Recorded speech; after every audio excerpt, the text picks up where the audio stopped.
Kasi itong mga kasama ko, tibo. Ito, naghanap ng kapwa tibo. Tibo ka? Ganon dapat naman. Paano ulit? Sige nga. Teka lang, hindi. Kunyari may babaang yung naglalakad. Tapos naghanap si Chris. Ang gagawin natin. Chris, sa mama ko, tatanungin ko, nahihiya ako. Sabi mo ganyan. Huwag kang mahiya. Excuse me, miss. Tibo ka. Tibo?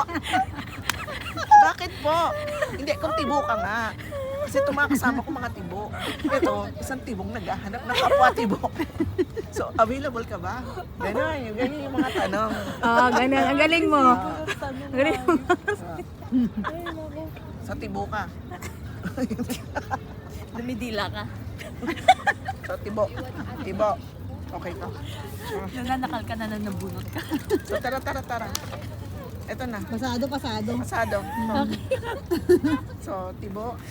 Ay, ganito Tibo. Ito yung criteria ko. Okay. Dumidila, nananabunot, nananakal. Yun lang ba gusto mo? Mo. Ganun. Yun lang pala gusto niya eh. Madali lang Ganun ba?